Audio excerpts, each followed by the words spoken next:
यदि आप कक्षा 12 में हैं और हिंदी में ज़्यादा से ज़्यादा अंक प्राप्त करना चाहते हैं तो आप बहुत सही चैनल पर आए हैं। आज हम बात करने वाले हैं जो हिंदी है उसमें से जो बहुविकल्पी प्रश्न बार बार एग्जाम में पूछा जाता है उसी के बारे में हम बात करेंगे और आज आपका एक वीडियो में 10 नंबर तैयार करा देंगे। ठीक, तो बिना देरी किए चलिए हम शुरुआत करते हैं। उससे पहले यदि आप लोग चैनल पर नए हैं तो चैनल को सब्सक्राइब कर लीजिए, बेल आइकन को प्रेस जरूर कर लीजिएगा ताकि जो भी नोटिफिकेशन जारी हो सबसे पहले उसका नोटिफिकेशन जो है वो आप लोगों तक जरूर पहुंचे और वीडियो को लाइक करना मत भूलिएगा। तो चलिए बिना देरी किए हम शुरुआत करते हैं। आज का जो हमारा टॉपिक है क्या है, महत्वपूर्ण बहुविकल्पीय प्रश्न।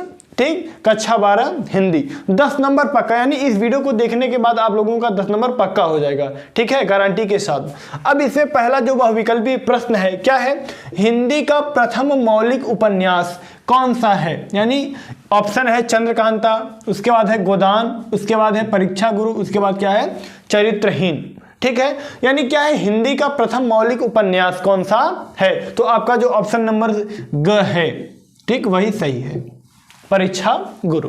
ठीक, उसके बाद दूसरा क्या है, अष्टयाम के रचयिता हैं, अष्टयाम के रचयिता हैं। आपका जो ऑप्शन है गोकुलनाथ, वल्लभाचार्य, तुलसीदास और नाभादास, तुलसीदास और नाभादास। जो आपका सही जवाब है होगा वो क्या होना चाहिए, नाभादास, क्या होना चाहिए, नाभादास। ठीक, अगला क्या है, आचार्य महावीर प्रसाद द्वारा प्रकाशित पत्रिका है। यानी जो आचार्य महावीर प्रसाद जी थे उनके द्वारा जो प्रकाशित पत्रिका थी वो कौन सी है। ऑप्शन है आप लोगों के लिए पृथ्वीपुत्र, इंदु, सरस्वती, ब्राह्मण। ठीक है, क्या ऑप्शन है फिर से सुन लीजिए, पृथ्वीपुत्र, हिंदू, सरस्वती और ब्राह्मण। जो आप लोगों का सही जवाब है वो क्या होना चाहिए, सरस्वती, क्या होना चाहिए, सरस्वती। ठीक, अगला क्या है, आवारा मसीहा के रचनाकार हैं, आवारा मसीहा के रचनाकार हैं। ऑप्शन है मोहन राकेश, उसके बाद ऑप्शन है विष्णु प्रभाकर, उसके बाद ऑप्शन है अज्ञेय, उसके बाद ऑप्शन क्या है यशपाल। तो आप लोगों का जो जवाब होना चाहिए वो होना चाहिए विष्णु प्रभाकर, क्या होना चाहिए, विष्णु प्रभाकर। यानी जो विष्णु प्रभाकर जी हैं वही आवारा मसीहा के रचनाकार माने जाते हैं। ठीक, तो आप लोग इसका स्क्रीनशॉट ले लीजिए, उसके बाद हम आगे बढ़ते हैं। चलिए आगे के जो इंपॉर्टेंट क्वेश्चन हैं हम उन्हें देख लेते हैं। 5वां नंबर क्या है, हंस के संपादक थे। जो आपका ऑप्शन है क्या है, महावीर प्रसाद द्विवेदी जी, प्रेमचंद जी, गुलाब राय जी। उसके बाद आखिरी नंबर है सूर्यकांत त्रिपाठी जिन्हें निराला जी के नाम से भी जाना जाता है। इसमें से जो सही जवाब है वो आपका पहला है आचार्य महावीर प्रसाद द्विवेदी। ठीक है, इन्हें महावीर प्रसाद द्विवेदी भी कह सकते हैं और आचार्य प्रसाद द्विवेदी भी कह सकते हैं। ठीक, अगला क्या है, आनंद कादंबनी के संपादक हैं।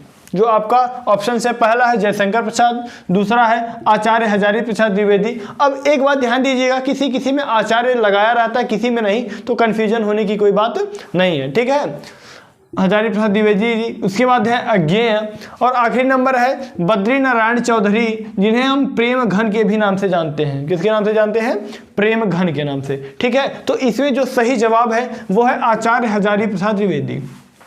अगला है आखिरी चट्टान की रचना विधा है, आखिरी चट्टान की रचना विधा है। ऑप्शन है डायरी की, उपन्यास की, यात्रावृत्त की और निबंध की। तो आपका जो सही जवाब है होना चाहिए जो वो क्या होना चाहिए, यात्रावृत्त की, क्या होना चाहिए, यात्रावृत्त की।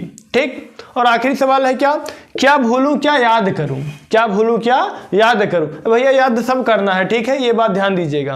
अब ये नहीं क्या भूलूं क्या याद करूं, क्या भूलूं क्या याद करूं किस विधा की रचना है, किस विधा की रचना है। ऑप्शन है डायरी, गद्य गीत, संस्मरण, आत्मकथा। ठीक है, तो आप लोगों को अपनी कथा भूलना है। ठीक है, और बाकी जो अन्य लोग अपनी कथा दिए हुए हैं तो वही याद करना है। तो यानी क्या भूलूं क्या याद करूं में आपका जो ऑप्शन सही होना चाहिए वो आत्मकथा सही होना चाहिए। क्यों, क्योंकि इस समय आप जो आपकी कथा है वो भूल जाइए और जो दूसरे कथा बाचे हुए हैं वही याद करना है। तो इसका जो सही जवाब हो जाएगा वो क्या हो जाएगा, आत्मकथा। तो स्क्रीनशॉट ले लीजिए, उसके बाद हम आगे बढ़ते हैं। चलिए जो आगे के मोस्ट इंपॉर्टेंट क्वेश्चन हैं हम उन्हें देख लेते हैं।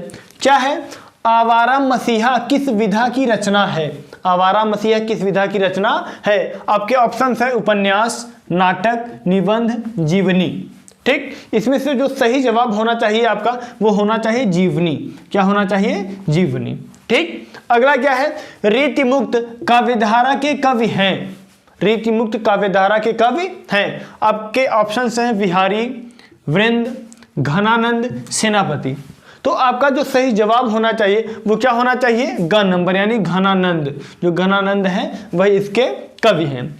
अगला है जायसी का पद्मावत किस भाषा में लिखा गया है? एक मूवी आई थी ना पद्मावती, उसका जो नाम था, उसके टाइटल को लेकर बहुत समस्याएं खड़ी हुई थी, बहुत प्रॉब्लम, लोगों ने विरोध किया था, जो भी मसला था वो सॉल्व हुआ था। ठीक, यानी वो वाला पद्मावत नहीं है भैया, ध्यान दीजिएगा। यानी जायसी का पद्मावत, ये पिक्चरिया वाला मत सोचिएगा, ठीक है। जायसी का पद्मावत किस भाषा में लिखा गया है? ठीक, ऑप्शन है ब्रजभाषा, अवधी, फारसी, खड़ी बोली। ठीक, तो जो सही जवाब होना चाहिए वो आप लोगों का ख नंबर होना चाहिए, अवधी। ठीक, जो यूपी में बोली जाती है। उसके बाद है 12 नंबर प्रश्न, कामायनी महाकाव्य के रचयिता हैं? कामायनी महाकाव्य के रचयिता हैं। जो कामायनी एक एक्सप्रेस भी है जो यूपी से मुंबई तक जाती है। ठीक है, तो वो रेलगाड़ी की हम बात नहीं कर रहे हैं भैया, हम बात कर रहे हैं कि कामायनी जो महाकाव्य है, जो महाकाव्य है, ठीक है, उसके रचयिता कौन है? ऑप्शन है जयशंकर प्रसाद, प्रेमचंद, महादेवी वर्मा, अज्ञेय। तो जो सही जवाब है वो है हमारे जयशंकर प्रसाद जी। कौन है? जयशंकर प्रसाद जी। जयशंकर प्रसाद जी कामायनी महाकाव्य के रचयिता हैं। ठीक, तो आप लोग इसका स्क्रीनशॉट ले लीजिए, उसके बाद हम आगे बढ़ते। एक बात ध्यान दीजिएगा, ये सभी जो प्रश्न है वो बहुत ही मोस्ट इंपॉर्टेंट क्वेश्चन हैं, मोस्ट वीआईपी है, बहुत वीआईपी है मित्रों, आप लोग इसे तैयार जरूर करिएगा। तो चलिए आप लोग स्क्रीनशॉट ले लीजिए, उसके बाद हम आगे बढ़ते हैं। चलिए बाकी के जो मोस्ट इंपॉर्टेंट क्वेश्चन हैं उन्हें देख लेते हैं। 13 नंबर क्या है? तार सप्तक काव्य संग्रह का संपादन हुआ था। यानी जो तार सप्तक काव्य है, संग्रह है, उसका संपादन कब हुआ था? तो ऑप्शन हैं भैया 1943, 1953, 1976, 1843। तो भैया ये तो हो ही नहीं सकता, क्यों नहीं? अरे 1843 में हम आज़ाद ही नहीं थे, तो अपने मन का कार्य कैसे करते भैया? तो ये काट दिए। उसके बाद बचा 1943, 1953, 1976। ठीक है, ठीक, यानी इतने उम्र में, यानी जो 1843 है ये ऑप्शन है। क्यों गलत हो गया, मैं क्यों काट दिया? क्योंकि भैया जो ये तार सप्तक काव्य की रचना हुआ था ये इसमें हुआ ही नहीं था। ठीक है, ये तो पहले से 1843 में कहाँ, 1857 से तो क्रांति छिड़ी थी। ठीक है, तो ऑप्शन गलत है। उसके बाद 1943, 1953, 1976, तो इसमें से जो आपका ऑप्शन सही है वो है 1943। ठीक है भैया। उसके बाद अगला है तार सप्तक के संपादक थे, यानी जो तार सप्तक है उसके संपादक कौन थे भैया? दिनकर जी, अज्ञेय जी, निराला जी, कृष्णदास जी। कौन थे? तो इसमें जो ऑप्शन सही है वो कौन सा है? ख नंबर, अज्ञेय जी। ठीक, अगला है तितली उपन्यासकार के रचनाकार हैं। तितली, यानी जो तितली उपन्यासकार के रचनाकार कौन है भैया? तो इसके जो रचनाकार में ऑप्शन है प्रेमचंद जी हैं, लल्लू लाल जी हैं, जयशंकर प्रसाद जी हैं और महादेवी वर्मा जी हैं। तो इनमें जो आपका ऑप्शन से सही होना चाहिए, आपका जवाब जो आना चाहिए वो क्या है? जयशंकर प्रसाद। क्या आना चाहिए? जयशंकर प्रसाद। जयशंकर प्रसाद जी से बहुत प्रश्न जो होते हैं बहुत इंपॉर्टेंट हैं। ठीक है, तो ये रहा आज का हमारा इतना क्वेश्चंस, बहुविकल्पीय प्रश्न जो आप लोग एग्जाम में तैयार कर लेंगे तो लगभग 100% में 95% यही जो प्रश्न है आने के चांस है, क्योंकि हम इन प्रश्नों को वहां से लिए हैं। जैसे क्वेश्चन बैंक में देखें जो मॉडल पेपर है, और पिछले जो एग्जाम हुए हैं उनसे देखें, जो पेपर हैं उनसे देखे हैं, मिला के उसके बाद ये दिए हैं। ये नहीं है कि अपने मन से उठाकर चले दे दिए, ऐसा कुछ नहीं है। यानी जो इंपॉर्टेंट क्वेश्चन हैं उन्हें दिए हैं। यदि आप लोगों को वीडियो पसंद आए तो लाइक करिए, कमेंट करिए और अपने मित्रों के पास भी शेयर करिए, ताकि उन्हें कम समय में ज़्यादा जानकारी प्राप्त हो सके और कम समय में वो ज़्यादा से ज़्यादा अंक प्राप्त कर सके। तो अब आप लोगों से मिलेंगे किसी अगले वीडियो में, तब तक के लिए जय हिंद, वंदे मातरम।